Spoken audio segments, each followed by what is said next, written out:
चलिए, तो आज हम शुरू करने वाले हैं सल्तनत काल। और सबसे पहले तो हम देख लें कि आज से हम शुरू कर रहे हैं मध्यकाल। मध्यकाल को अगर हम डिवाइड करेंगे तो दो पार्ट में डिवाइड है, सल्तनत काल और मुगल काल। ठीक है, दो पार्ट्स में डिवाइड है, सल्तनत काल और मुगल काल। मध्यकाल को हम अगर डिवाइड करेंगे तो मध्यकाल को माना जाता है 1206 से 1206 एडी से लेके और 1757 तक का जो टाइम पीरियड है उसे भारतीय इतिहास में मध्यकाल के नाम से यानी मेडिवल पीरियड के नाम से जाना जाता है। ये दो पार्ट में डिवाइड है, 1206 से लेके और 1526 तक का टाइम पीरियड सल्तनत काल कहलाता है और 1526 से लेके 1757 वैसे 1861 तक का जो टाइम पीरियड है वो मुगल काल कहलाता है, क्योंकि अंतिम राजा मुगल राजा 1861 तक थे। वैसे तो 1757 तक ही मुख्य रूप से इसे माना जाता है, तो ये थोड़ा सा ध्यान रखिए। इसमें भी विभिन्न वंश हैं, उनको हम देखते हैं। विभिन्न वंश की क्या खासियत है उसे देखते हैं। आज हम देखने वाले हैं गुलाम वंश। चलिए, तो सल्तनत, दिल्ली सल्तनत के अंतर्गत आप देखें, दिल्ली सल्तनत जो है 1506 से 1526 और मुगल काल 1526 से 57। तो दिल्ली सल्तनत का जो आरंभ होता है वो आरंभ होता है गुलाम वंश से। एक आपको क्वेश्चन इसमें पूछा जाता है, इसका क्वेश्चन आता है असेंडिंग ऑर्डर में लगाने के लिए कि जो दिल्ली सल्तनत के अंतर्गत वंश हैं उन्हें क्रम से जमाना पड़ता है। तो दिल्ली सल्तनत के अंतर्गत गुलाम, खिलजी, तुगलक, सैयद, लोधी यानी GKTSL, या अगर आप इसे ध्यान रखेंगे GK की टसल यानी जो जनरल स्टडी है उसका संघर्ष वही है पूरा। तो GK टसल, गुलाम, खिलजी, तुगलक, सैयद, लोधी, ये प्रमुख रूप से वंश हैं जो कि सल्तनत काल में गुलाम वंश सल्तनत काल के अंतर्गत आते हैं। तो ये प्रमुख रूप से 5 वंश हैं, प्रमुख रूप से ये 5 वंश आते हैं सल्तनत काल के अंतर्गत। तो हमको इन्हीं को देखना है और इसमें भी देख लें जो पहला वंश है इस सल्तनत काल में वो है गुलाम वंश। गुलाम वंश है 1206 से 1290 के बीच में। इसे मामलुक वंश भी कहते हैं। मामलुक से जो अर्थ होता है, मामलुक शब्द का अर्थ होता है वो होता है स्वतंत्र माँ बाप से उत्पन्न संतान जो बाद में गुलाम बनी। स्वतंत्र माँ बाप से उत्पन्न संतान जो बाद में गुलाम बनी, तो उसे मामलुक वंश कहते हैं। चूंकि इस वंश के कुल मिला के देखिए गुलाम वंश में 11 राजा रहे हैं और जो प्रथम 3 राजा रहे हैं वो गुलाम थे। तो कुल मिला के 11 राजाओं में से जो प्रथम 3 थे वो गुलाम थे, इस कारण इस वंश को गुलाम वंश कहा जाता है। तो ये आपको थोड़ा ध्यान रखना है। यहाँ आप देखिए मैंने थोड़ा हाईलाइट किया हुआ है, एक कुतुबुद्दीन ऐबक, दूसरा इल्तुतमिश, तीसरा रजिया सुल्तान और ये गैसुद्दीन बलबन।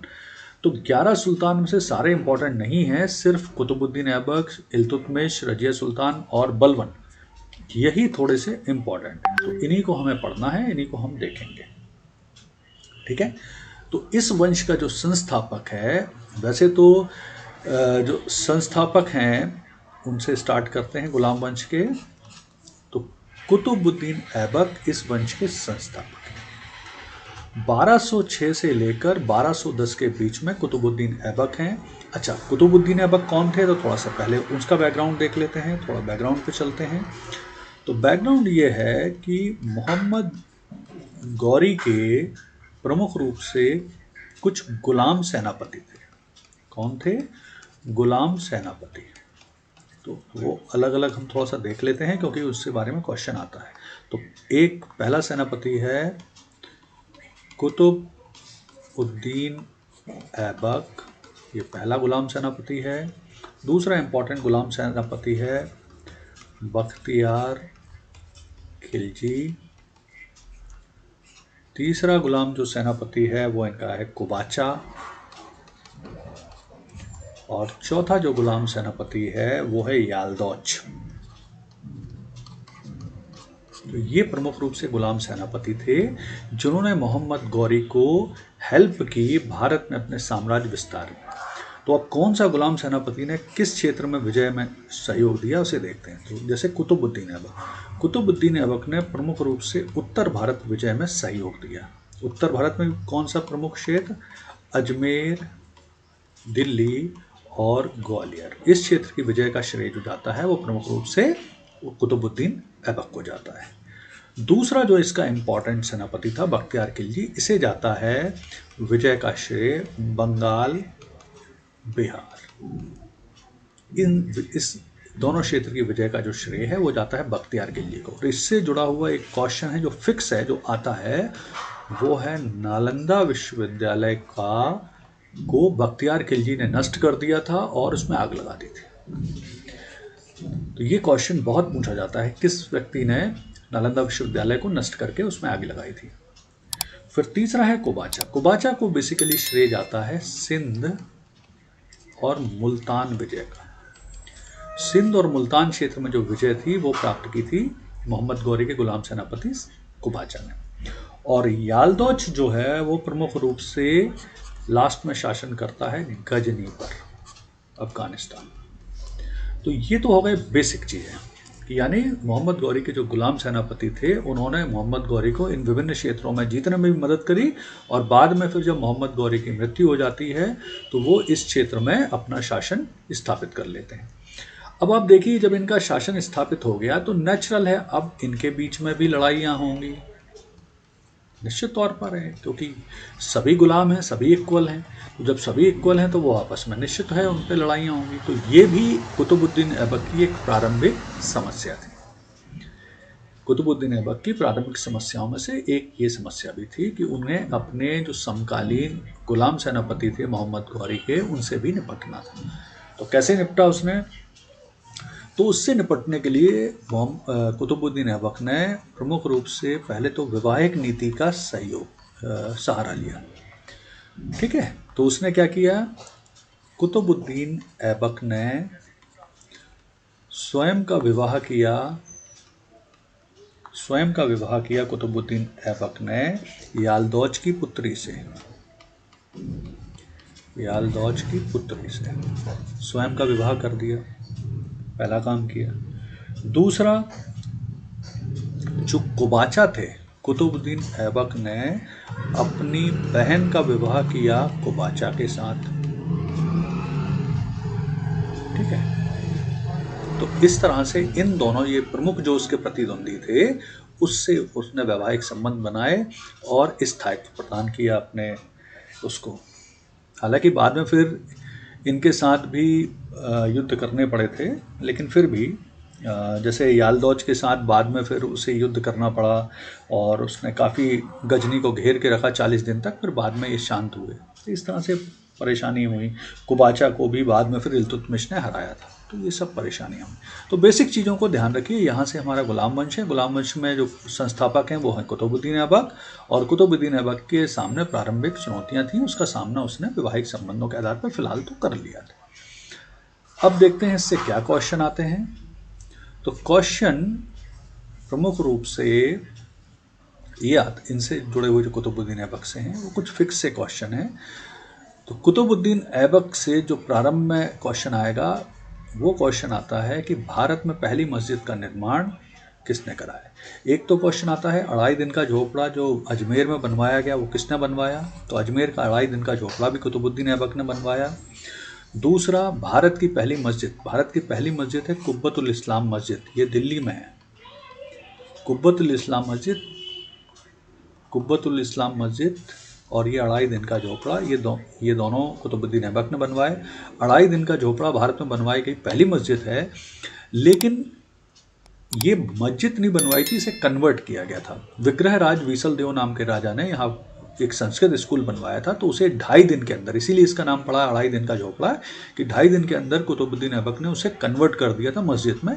तो वो बनवाया नहीं था, उसे कन्वर्ट किया था, इसलिए वो पहली मस्जिद तो है भारत की, लेकिन वो बनवाई गई नहीं है। अगर वास्तविक रूप से भारत की हम कहेंगे पहली मस्जिद कौन सी है जो इस्लामिक शैली में बनवाई गई, तो वो है कुब्बतुल इस्लाम मस्जिद दिल्ली। दोनों ही कुतुबुद्दीन ऐबक ने बनवाया। और तीसरा जो क्वेश्चन से पूछा जाता है वो पूछा जाता है कुतुब मीनार के बारे में, कि कुतुब मीनार का निर्माण किसने आरंभ कराया था। तो कुतुबुद्दीन ऐबक ने कुतुब मीनार का निर्माण आरंभ कराया था और ये निर्माण उन्होंने कराया था ख्वाजा कुतुबुद्दीन बख्तियार काकी नाम के सूफी संत की याद में। कुतुब मीनार का निर्माण ख्वाजा कुतुबुद्दीन बख्तियार काकी नाम के जो सूफी संत हैं उनकी याद में इन्होंने कराया था। ये एक इंपॉर्टेंट चीज़ है जो आपको ध्यान रखना है। और काकी का अर्थ होता है रोटियां बांटने वाले, ठीक है। हालांकि बाद में जो कुतुब मीनार का निर्माण है ये इन्होंने आरंभ भले करा दिया था लेकिन वो उसे पूरा नहीं करा पाए, तो पूरा कराने का जो श्रेय है वो इल्तुतमिश को जाता है प्लस फिरोज तुगलक को। ये दोनों पॉइंट आप ध्यान रखिएगा। इल्तुतमिश और जो 5th फ्लोर है कुतुब मीनार का वो बनवाया था फिरोज तुगलक ने, और फर्स्ट से लेके जो 4th तक है वो बनवाया था इल्तुतमिश ने। तो ये ध्यान रखिए, ये 3 नाम आपको कुतुब मीनार में याद रखना है। लाहौर को कुतुबुद्दीन ऐबक ने अपनी राजधानी बनाया था। ये लाहौर से शासन कर रहे थे और इसके पश्चात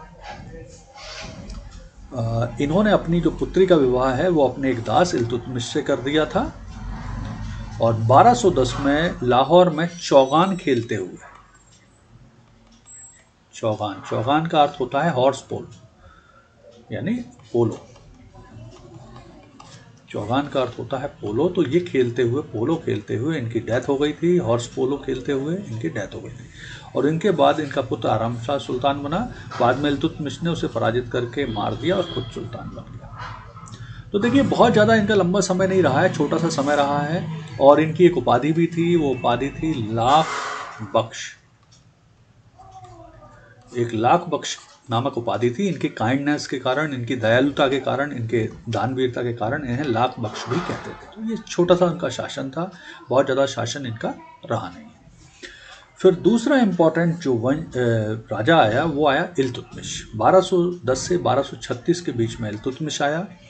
इससे जुड़े विभिन्न क्वेश्चन आते हैं, विभिन्न क्वेश्चन पूछे जाते हैं, तो थोड़ा सा उनको देखते हैं।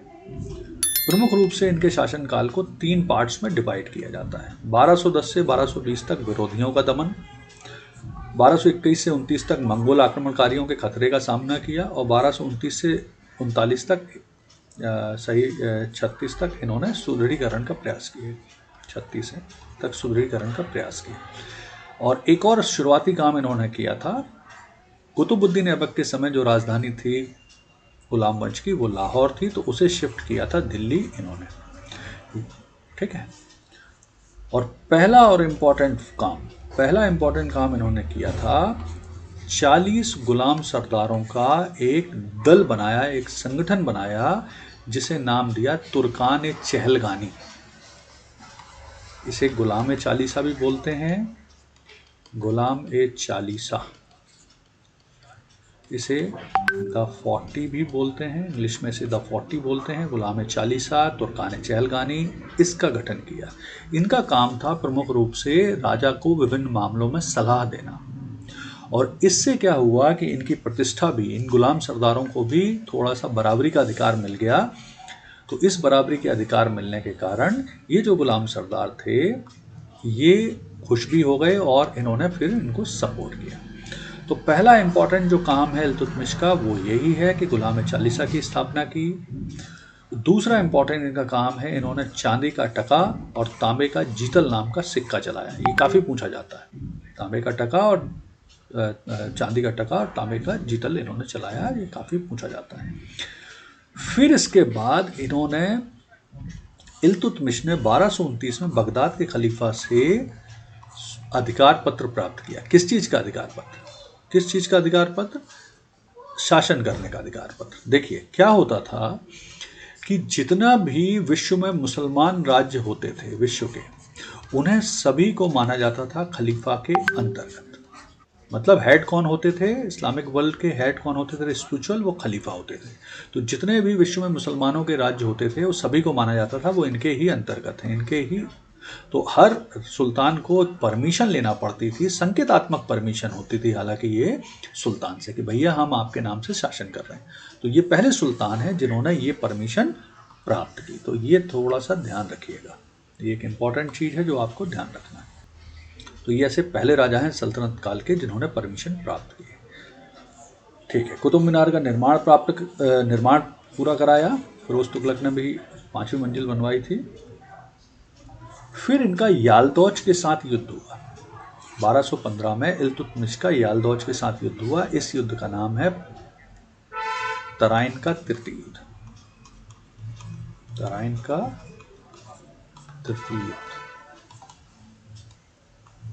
1215, ठीक है। और यालदौज को इन्होंने पराजित किया। यालदौज कौन है? वही मोहम्मद गौरी के एक जो गुलाम सर वो हैं, जनरल हैं, ठीक है।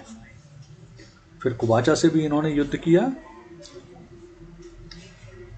एक इंपॉर्टेंट चीज जो प्री और मेंस दोनों में पूछी जाती है वो है इक्ता प्रणाली। इसे थोड़ा ध्यान से समझिए। इक्ता, इक्तेदारी, इक्तेदार। अब इसको थोड़ा ध्यान से समझिए, ये काफी पूछा जाता है प्री में विशेष तौर पर।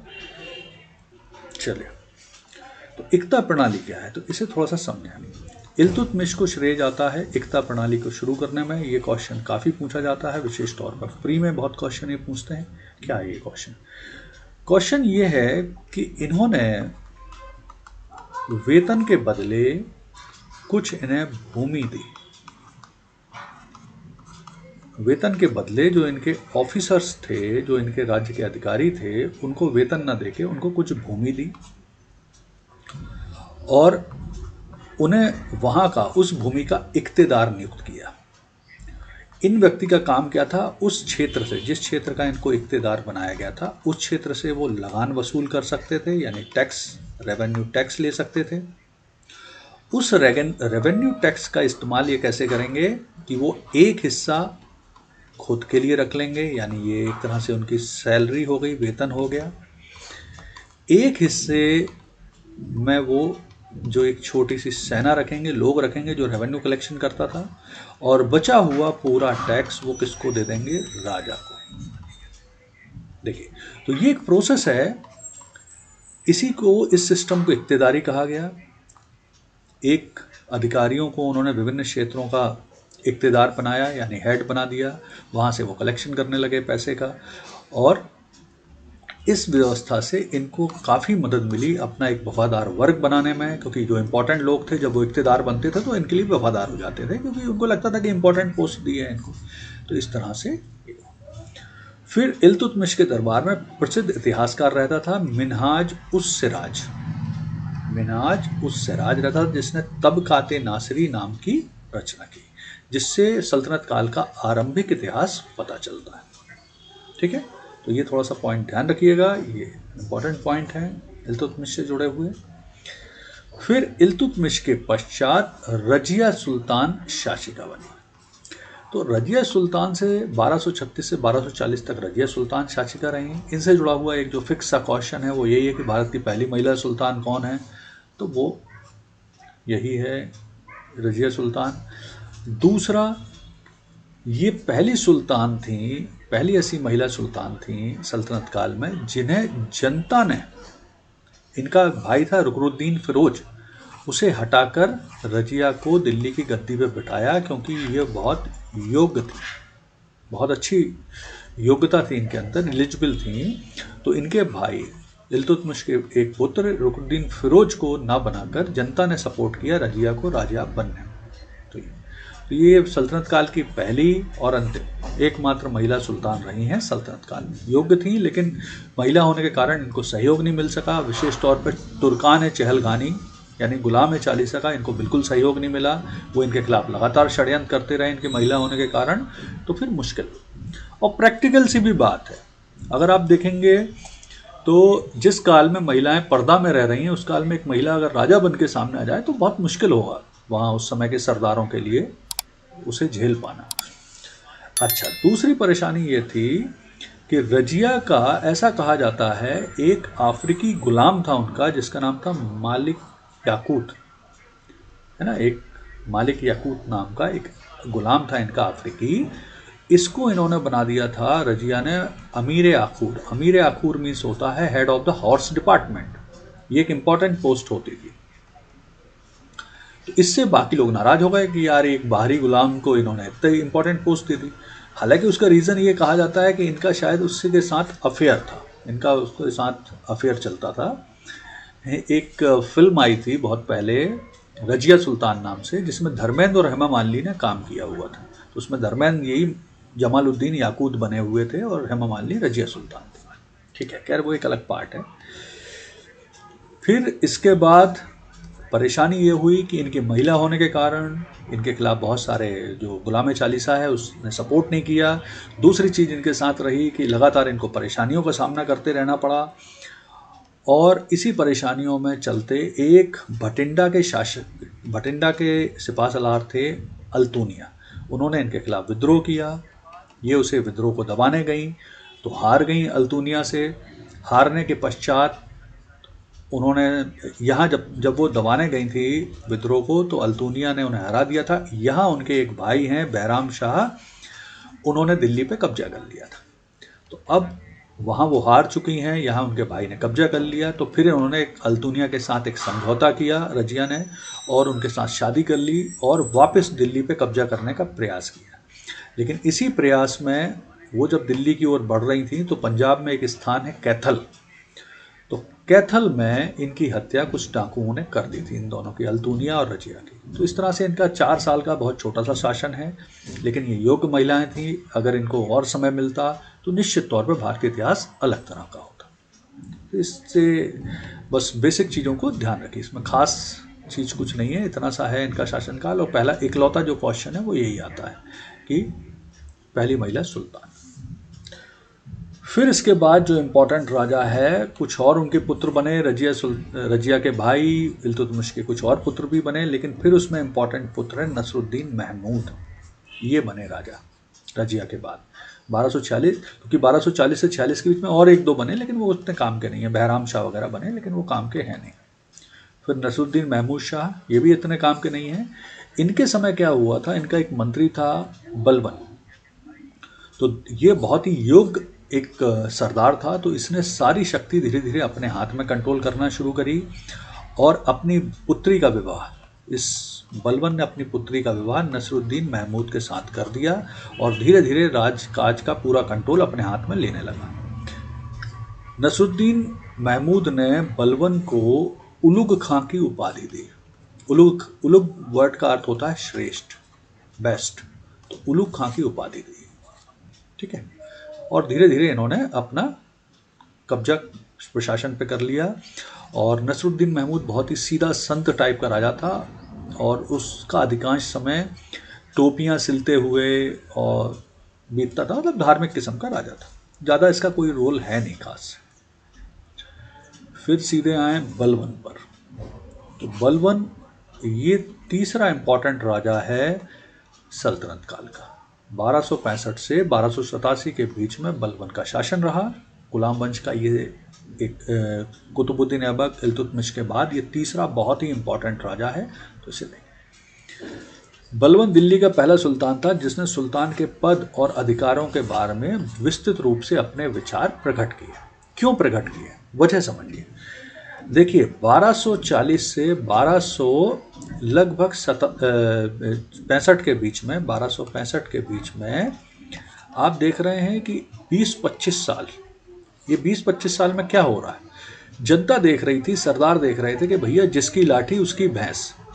और जिस तरह से युद्ध चल रहा था इल्तुतमिश के पुत्रों के बीच में उत्तराधिकार को लेके, कोई भी कभी भी आ रहा है, कोई भी बन रहा है, कोई प्रतिष्ठा नहीं है, धीरे धीरे सुल्तान के पद की प्रतिष्ठा ही खत्म हो गई।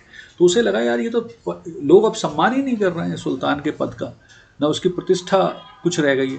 तो उसने विस्तृत रूप से अपने विचार प्रकट किए कि भैया सुल्तान आखिर कैसा होना चाहिए, क्या होना चाहिए, और उसके लिए उसने एक्ट किया, सिद्धांत प्रस्तुत किए। तो कैसे एक्ट किया, कैसे सिद्धांत प्रस्तुत किए, वो देखते हैं। तो इन्होंने क्या किया, सबसे पहले स्वयं को डिक्लेयर किया कि वो एक पौराणिक योद्धा हैं। जो फिरदौसी की एक बुक थी शाहनामा, उसमें वर्णित एक तुर्की के पौराणिक योद्धा हैं अफरासियाब। तो स्वयं को डिक्लेयर किया कि भैया हम उस अफरासियाब वंश के हैं। जैसे भारत में बहुत सारे राजपूत वंश अपने आप को बताते हैं ना कि हम चंद्रवंश हैं, सूर्यवंश हैं, मतलब भगवान राम के वंश या लक्ष्मण जी के वंशज हैं। उसी तरह से इन्होंने अपने आप को डिक्लेयर किया, मतलब महानता अपनी बताने के लिए। दूसरा, इन्होंने दरबार में सिजदा और पैबोस ये परंपरा शुरू करी।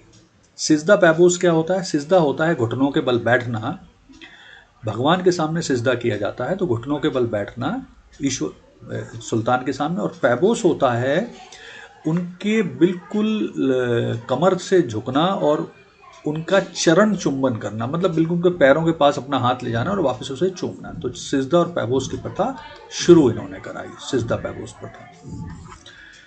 फिर इन्होंने एक राजत्व का सिद्धांत दिया, थ्योरी ऑफ किंगशिप दी, और इनका राजत्व का सिद्धांत था ऑटोक्रेसी पर आधारित, निरंकुशता पर आधारित। इन्होंने क्या कहा?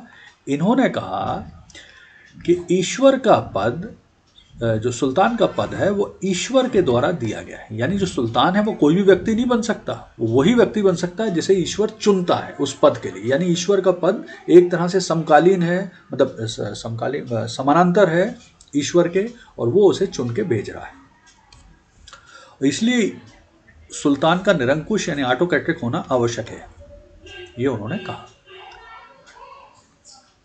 फिर इसके बाद इनकी एक और नीति जो बहुत ज़्यादा पूछी जाती है वो है लोह और रक्त की नीति, policy of iron and blood. ये नीति भी इनकी बहुत ज़्यादा फेमस है। अब ये आयरन एंड ब्लड क्या है, तो इसे थोड़ा सा समझ लें। आयरन ब्लड की पॉलिसी है, आयरन का अर्थ होता है दुश्मन के सैनिक, और ब्लड का अर्थ होता है दुश्मन के सैनिकों के और राजा के बच्चे और महिलाएं। तो इन्होंने क्या किया कि जब भी दुश्मन के साथ युद्ध होता था किसी भी शत्रु के साथ, तो उसकी सेना के अधिकांश सैनिकों को अगर ये हराते थे तो उसे मार देते थे, और उनके जो बच्चे और महिलाएं होती थी उन्हें गुलाम बना लेते थे। मतलब ये नेक्स्ट जनरेशन जो है इसे गुलाम बनाते थे और सैनिकों को मार देते थे। यानी लोहा मीन सैनिक, शत्रु के सैनिक, और रक्त मतलब उनकी नेक्स्ट जनरेशन, उन्हें गुलाम बनाते थे। तो ये नीति भी अपनाई। और इन्होंने एक बहुत ही शक्तिशाली सेना रखी थी और एक सैन्य विभाग बनाया था जिसके बारे में पूछा जाता है, उसे कहते हैं दीवाने अर्ज। दीवाने अर्ज एक सेना इन्होंने बनाई थी। और इन्होंने एक सशक्त गुप्तचर विभाग भी बनाया था। ठीक है, गुप्तचर एक विभाग भी बनाया था, ये भी काफ़ी इम्पोर्टेंट है। ठीक है, तो कुल मिलाकर इनके पूरा जो प्रोसेस रहा है बलवन का, वो उनके राजत्व का सिद्धांत पूछा जाता है प्री में, लोह रक्त की नीति पूछी जाती है, सिजदा पैबोस पूछा जाता है। इसके अलावा इन्होंने एक त्यौहार भी शुरू किया था अपने दरबार में, उसे कहते हैं नवरोज। नवरोज मतलब ईरानी न्यू ईयर फेस्टिवल, ईरानी नव वर्ष उत्सव, इसे कहते हैं नवरोज। तो ईरानी नव वर्ष फेस्टिवल को नवरोज कहते हैं, ये इन्होंने मनाना शुरू किया। ठीक है, और इनके टाइम में काफ़ी मंगोल आक्रमण हुए। मंगोल आक्रमण से बचने के लिए इन्होंने काफ़ी बड़ी सेना भी रखी, और इनका एक पुत्र भी शहीद हो गया था मंगोल आक्रमणकारियों का सामना करते हुए। अगर हम बात करेंगे कि पहला मंगोल आक्रमण कब हुआ, तो वो पहला मंगोल जो आक्रमण है वो हुआ था इल्तुतमिश के समय, है ना। पहला मंगोल आक्रमण इल्तुतमिश के समय हुआ है। किसने किया था? Genghis Khan. चंगेज खान ने किया था। चंगेज खान ने इन पर आक्रमण किया था, लेकिन चंगेज खान ने बेसिकली आक्रमण किया था ईरान के एक जो राजकुमार थे जलालुद्दीन माकबरनी, उन पर किया था। तो वो हार के वो भारत की तरफ भग के आया। तो जब वो भारत की तरफ भग के आ रहा था तो चंगेज खान उसका पीछा करते हुए भारत आ गया। अब इल्तुतमिश को लगा कि यार अगर मैं इसको शरण देता हूँ, उसने शरण मांगी जलालुद्दीन माकबरनी ने, लेकिन इल्तुतमिश ने उसे शरण देने से मना कर दिया, क्योंकि उसे लगा कि अगर मैं अभी चंगेज खान के साथ युद्ध में उलझ जाऊंगा तो हार जाऊंगा, और इसकी सेना और क्रूरता बहुत ज़्यादा है। तो उसने अपनी होशियारी से चंगेज खान को बोला कि मैं जलालुद्दीन माकबरनी को शरण नहीं दूंगा, मैं उल्टा इसे पकड़ के आपको सौंप दूंगा, आप भारत मत आइए क्योंकि यहाँ पर बहुत ज़्यादा गर्मी है, आपके लिए मुश्किल होगा ये तापमान। तो हुआ क्या कि चंगेज खां पीछा करते हुए जब भारत आ रहा था तो भारत की गर्मी, उसकी थोड़ी तबीयत खराब हुई, और इल्तुतमिश ने ये जब वादा किया कि मैं पकड़ के आपको इसे सौंप दूंगा, तो फिर वो चंगेज खां वापस लौट गया। इस तरह से इल्तुतमिश ने अपनी होशियारी से अपने आप को मंगोल आक्रमणकारी चंगेज खां से बचा लिया था, जो विश्व के सबसे बड़े क्षेत्र में शासन करने वाला एक राजा माना जाता है। ठीक है, तो ये ध्यान रखिएगा। फिर मंगोल आक्रमण लगातार होते रहे, पूरे समय चले हैं। अलाउद्दीन खिलजी के समय तो लगभग 6 आक्रमण हो गए थे, मतलब लगातार होते ही रहे हैं आक्रमण। मंगोल आक्रमणकारी समय समय पर होते रहे। इनके समय भी, बलबन के समय भी काफ़ी आक्रमण हुए, लेकिन उन्होंने काफ़ी बढ़िया तरीके से मंगोल आक्रमणकारियों का सामना किया। उसके लिए इन्होंने पश्चिम जो सीमा थी भारत की, उसमें बहुत सारे किलों की श्रृंखला बनवाई और अच्छी मजबूत सेना रखी, तो ये सामना इनने कर लिया था। फिर फाइनली इन लास्ट जो गुलाम वंश का राजा है वो है कैकुबाद। 1287 से 1290 के बीच में कैकुबाद ये राजा रहा है, लेकिन ये सब कोई काम के राजा नहीं है। और कैकुबाद की हत्या कर दी थी जलालुद्दीन खिलजी ने। कैकुबाद की हत्या करके उसने गुलाम वंश का अंत किया और खिलजी वंश का आरंभ कर दिया। तो इस तरह से गुलाम वंश से जुड़े हुए जितने क्वेश्चन हैं आएंगे वो मैंने आपको बड़ी शीघ्रता से बता दिया है। उम्मीद है आपको समझ में आ रहा होगा और आपको ठीक लग रहा होगा। धन्यवाद।